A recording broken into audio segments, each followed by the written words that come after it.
चलिए आज की वीडियो शुरू करते हैं। PC assembly and disassembly.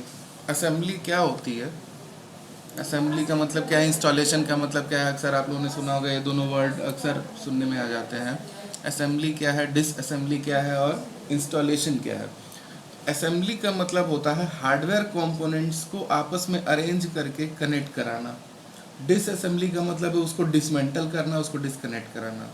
और इंस्टॉलेशन का मतलब होता है उस हार्डवेयर में सॉफ्टवेयर को इम्प्लीमेंट कराना, मतलब उसमें इंटीग्रेट कराना, इन सॉफ्टवेयर को डालना। ठीक, तो शुरू करते हैं। सबसे पहले असेंबली के लिए, असेंबली के लिए हमें क्या क्या करना होता है। कंप्यूटर असेंबली, सबसे पहले जो ऊपर हमें मिलेगा वो मिलेगा सीपीयू का कैबिनेट। सीपीयू अंदर होता है, सेंट्रल प्रोसेसिंग अंदर होता है, मदरबोर्ड पे लगा होता है, प्रोसेसर अंदर लगा होता है।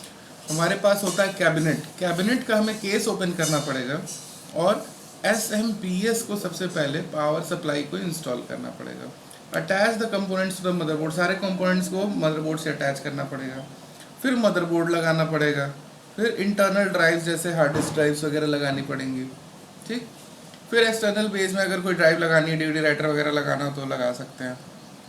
फिर नेटवर्क अडाप्टर कार्ड लगाना होता है। कई सारे कंपोनेंट होते हैं हमारे कैबिनेट में, सभी इंटरनल केबल्स को कनेक्ट कराना होता है। फिर से साइड पैनल को लगा के और कंप्यूटर को वापस से एक्सटर्नल केबल जितने मॉनिटर है, कीबोर्ड है, उन सबको जोड़ के और बूट कर देना होता है। तो शुरू करते हैं। जनरली ये काम टेक्नीशियन करता है। ठीक, लॉजिकल और methodological manner when working with computer components. ठीक, improve computer assembly skill dramatically with practice, मतलब जितनी ज़्यादा प्रैक्टिस करेंगे उतनी ज़्यादा अच्छी आपको इसमें स्किल्स मिलेंगी। तो शुरू करते हैं। सबसे पहले केस को ओपन करते हैं। केस को ओपन करने के पहले मैं आपको कुछ चीज़ें बता दूं कि प्रॉपर लाइटिंग ज़रूर रखिएगा, क्योंकि इसमें बहुत बारीक, बहुत छोटे छोटे भी पार्ट्स हो सकते हैं। वेंटिलेशन अच्छी रखिएगा ताकि आप कंफर्टेबल हों, आप कॉन्सेंट्रेट कर पाएँ। ठीक,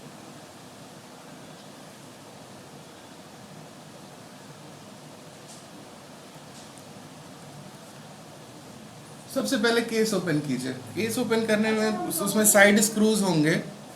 साइड स्क्रूज सारे एक साइड का ओपन होता है, एक साइड ओपन करेंगे तो उसके अंदर हर एक चीज़, हर एक कंपोनेंट को होल्ड करने के लिए प्रॉपर वहाँ पे स्पेस डिफाइंड स्पेस बने हुए हैं। ठीक, सबसे पहले शुरू करते हैं पावर सप्लाई, मतलब जो हमारा एसएनपीएस है उसको लगाने के लिए। आप देख सकते हैं यहाँ पे एक छोटा सा फिगर बना हुआ है, एक यहाँ पे इमेज रखी हुई है। इसमें पावर सप्लाई को लगा रहा है और इस जगह पे लगा रहा है। ज़रूरी नहीं कि आपके सिस्टम में, आपके कैबिनेट में ऊपर ही लगे, नीचे भी लग सकता है। मॉडल टू मॉडल डिफर कर सकता है। ठीक, इसको इंसर्ट कराने के बाद प्रॉपरली इसमें 4 स्क्रूज लगते हैं इधर। ये आपके कैबिनेट के बॉडी पे टाइट अटैच होकर टाइट हो जाएंगे। फिर चलते हैं मदरबोर्ड के कंपोनेंट्स को अटैच करने। मदरबोर्ड में क्या क्या करना होगा। सबसे पहला काम मदरबोर्ड पे सीपीयू को लगाना। ठीक, बहुत ज़्यादा सेंसिटिव होता है, बहुत ध्यान से हमें लगाने की ज़रूरत पड़ती है। और ऐसा नहीं है कि किधर भी घुमा के लगा सकते हैं, इसका एक स्पेसिफिक पोर्ट होता है, उस पर लगाना चाहिए। और हाँ, एक और चीज़ अक्सर लोग ध्यान नहीं देते हैं, इसमें स्टैटिक चार्ज के लिए ये बहुत सेंसिटिव होता है। तो कोशिश कीजिएगा कि कोई एंटी स्टैटिक मैट ज़रूर रख लें, या फिर एंटी स्टैटिक रिस्ट्रैप रख लें, या स्टैटिक डिस्चार्ज हो के इसको छुए। और दूसरी चीज़, इसके जो पिन्स हैं वो बहुत ही ज़्यादा सेंसिटिव हैं। पिन्स पे आपका हाथ लगते ही इनका पिन डैमेज हो जाएगा। तो इस वजह से इसके पिन से बचिएगा। पिन्स यहाँ पे मिलेंगी आपको, और पॉइंट ऑफ कॉन्टैक्ट्स आपको, आप जो भी प्रोसेसर होगा, i3 i5 जो भी होगा, उस पे इसकी आपको पॉइंट ऑफ कॉन्टैक्ट्स मिलेंगे। तो इन दोनों को छूने से बचिएगा। ठीक,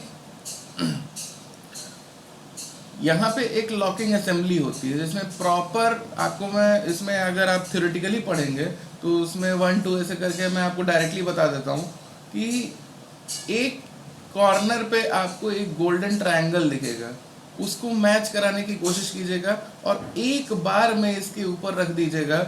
ज़्यादा इधर उधर घुमाने की ज़रूरत नहीं है, रखने के बाद हिलाने की ज़रूरत नहीं है। अगर आपने ऐसा किया तो इसके पिंस तुरंत टूट जाएंगे, प्रोसेसर तुरंत बेकार हो जाएगा और हो सकता है कि ये पार्ट भी ख़राब हो जाए, जिसके लिए फिर आपको मदरबोर्ड चेंज करना पड़ेगा। दूसरी चीज़ आपको थर्मल कंपाउंड, सीपीयू पेस्ट के नाम से भी इसको जानते हैं। थर्मल कंपाउंड का क्या काम होता है? थर्मल कंपाउंड के दो काम है। पहली चीज़ तो इवनली जब स्प्रेड होता है तो ये सीपीयू की जितनी भी हीट रहती है उसको इवनली हमारे हीट सिंक पे सिंक्रोनाइज कर देता है। ठीक, अगर इस बराबर से ना लगा हो तो थोड़ी ही दूर हीट ट्रांसफ़र होगा। हीट को एक्चुअली में ये ट्रांसफ़र करने में बहुत ज़्यादा हेल्पफुल होता है। दूसरी चीज़, स्टैटिक चार्ज अगर रहता है तो उसके लिए एज ए इंसुलेटर ये फंक्शन करता है। ठीक, तो अच्छे से क्लीन करके, आजकल ऐसे छोटे से इंजेक्शन में भर के आता है, कहीं कहीं पे ऐसे डिबिया में ही आता है, तो डिबिया में से लेके किसी भी चीज़ से आप लेके इवनली आप इस पे सीपीयू पे पूरे पे स्प्रेड कर दें और हीट सिंक पे भी स्प्रेड कर दें, तब हीट सिंक को इस पे लगाएं। ठीक, हीट सिंक भी लगाने के लिए एक लॉकिंग असेंबली होती है। हीट सिंक लगाने के बाद आप चारों साइड से उसको, जो भी उसका लॉकिंग मैकेनिज्म है उसके अकॉर्डिंग आप उसको टाइट कर सकते हैं। ठीक, यहाँ देखिए हीट सिंक और फैन की असेंबली हो रही है। हीट सिंक और फैन जनरली आपको एक साथ लगाए मिल जाते हैं, पर आपको इस डिटैच करना हो तो फैन और हीट सिंक को आप डिटैच भी कर सकते हैं। इनकेस अगर आपको क्लीनिंग वगैरह करनी हो तो इसको डिटैच भी कर सकते हैं। ठीक, फैन क्या करता है? फैन हीट सिंक से बाहर की तरफ इस डायरेक्शन में हीट को निकालता है। तो इस चीज़ ये चीज़ भी ध्यान रखिएगा। 3 पिन पावर कनेक्टर जनरली लगा होता है, आजकल तो 4 और 6 के भी आ रहे हैं। वेरिएबल स्पीड होता है। Align the CPU so that the connection 1 indicator is lined up with pin 1। Connection 1 pin 1 के साथ लाइन अप हो जाए। जिधर ये गोल्डन ट्रायंगल है उधर वो कटा वाला है। Place the CPU gently on the socket. ठीक, ये तो मैंने बता ही दिया था। आगे बढ़ते हैं। सीपीयू और हीट सिंक असेंबली को कायदे से लगा लें, बहुत ध्यान से इसको लगाना होता है। ज़रा भी आपको अगर कोई भी चीज़, किसी भी चीज़ में अगर आपको लग रहा हो कि आप हार्ड कर रहे हैं या उसमें ताकत लग रही है तो उसको अवॉइड कीजिए, क्योंकि ये जितने भी कंपोनेंट्स हैं बहुत डेलिकेट हैं। आप ज़रा सी ताकत लगाएंगे तुरंत खराब हो जाएगा, टूट जाएगा। ठीक, प्रॉपर से उसको रिटेनर से टाइट करके अपनी जगह पे बैठा के फिर आगे बढ़ते हैं रैम लगाने में। रैम लगाने का भी एक लॉकिंग मैकेनिज्म होता है। यहाँ पे आप देख रहे होंगे एक वाइट कलर का एक लॉक है, इधर भी है। इन लॉक्स को आप बाहर की तरफ जब खींचेंगे तो आपका रैम डिटैच हो जाएगा और रैम वापस से अंदर प्रेस करने में ये लॉक अपने आप लॉक हो जाएंगे। दूसरी चीज़, रैम उल्टा नहीं लगाना है। उल्टा इन द सेंस ऐसा नहीं कि किधर से भी लगा सकते हैं, इसमें भी प्रॉपर यहाँ पे घाट जैसा स्ट्रक्चर बना होता है। आप देख सकते हैं, उन दोनों को मैच करा के तो ही रैम प्रेस कीजिएगा, नहीं तो रैम टूट जाएगी। ठीक, अब मदरबोर्ड को लगाते हैं। मदरबोर्ड लगाने के लिए भी प्रॉपर जगह आपके कैबिनेट में बनी होती है, उसको लगा के आप टाइट करेंगे। करीब 5 या 7 स्क्रूज जनरली हो जाते हैं, उनको आप प्रॉपरली टाइट करेंगे। उसके बाद फिर देखिए ऐसे मदरबोर्ड ऐसे इंस्टॉल हो जाएगा। आपके जो भी कैबिनेट है उसके अंदर जो बड़ी सी जगह होती है उसमें आपका मदरबोर्ड इंस्टॉल हो जाता है। दूसरी चीज़, एक चीज़ और ध्यान देनी होती है, जो ये रियर पैनल होता है, रियर पैनल वाला साइड पहले यहाँ पे लगेगा, उसके बाद ये वाला साइड लगेगा।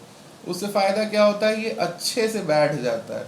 ऐसा नहीं कि पहले आप इधर करेंगे फिर इधर करेंगे, क्योंकि इसमें जो पिछला वाला इसका जो रियर पैनल का हिस्सा है वो थोड़ा सा बाहर के साइड भी निकलता है, जिसमें आप अपने कीबोर्ड, माउस और वीजे पोर्ट्स, HDMI पोर्ट्स वगैरह लगाते हैं। ठीक, तो इसको पहले अपने हिसाब से अलाइन कर लीजिएगा। ये पीछे वाला जो रियर पैनल है ये पहले साइड पहले लगेगा, उसके बाद ये साइड लगेगा।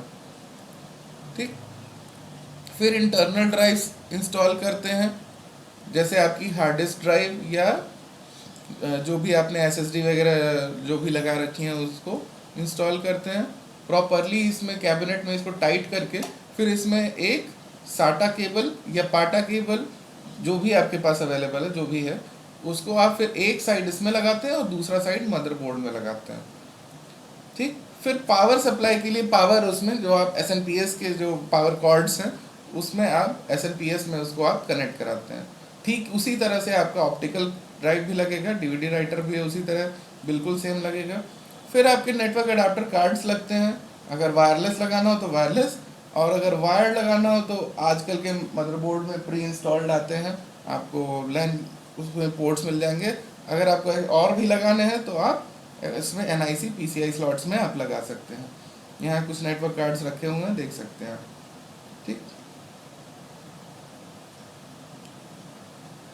इसको लगाना भी बहुत आसान होता है। एक साइड हम पीछे रियर पैनल पे इसको लगाते हैं, दूसरा मदरबोर्ड पे PCI स्लॉट पे लग जाता है, और एक स्क्रू से जो रियर पैनल वाला साइड होता है उसको टाइट कर दिया जाता है हमारे कैबिनेट से।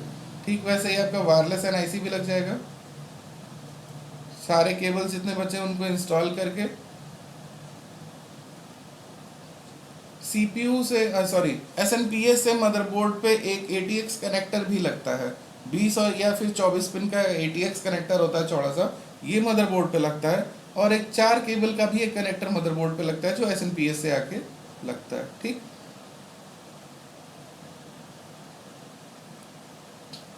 हाँ एक चीज़ और ध्यान दीजिएगा कि पावर सप्लाई प्रोवाइड करने के लिए मॉलेक्स कनेक्टर और साटा पावर कनेक्टर दोनों रहते हैं SNPS में, और किसी किसी ड्राइव में दोनों इनपुट भी रहते हैं। तो दोनों मत लगा दीजिएगा, दोनों में से कोई एक ही पावर सप्लाई दीजिएगा। दो तरह की पावर सप्लाई किसी एक ही ड्राइव में ना दें। ठीक, कैसे कैसे होते हैं साटा का, ऐसे आजकल यही आपको देखने को मिलेगा साटा। थोड़ा पहले जाते थे तो मॉलेक्स कनेक्टर भी आता था, बर्ज कनेक्टर भी कुछ दिन चला था। ठीक, ये भी कहीं कहीं आपको मिल जाएगा देखने को। सबसे ज़्यादा आपको मिलेगा साटा कनेक्टर। ठीक,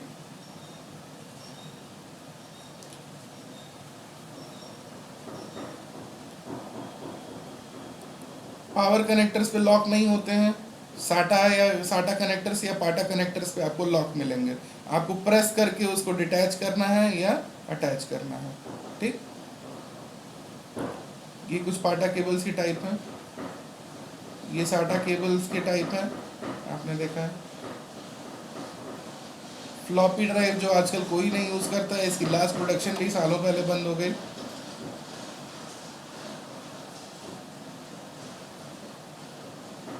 साटा केबल्स को कनेक्ट करने के लिए, हाँ ध्यान दीजिएगा इसमें लॉक्स होते हैं। साटा और पाटा दोनों तरह के केबल्स में लॉक होते हैं, आपको लॉक को प्रेस करके ही इसको डिटैच करना है।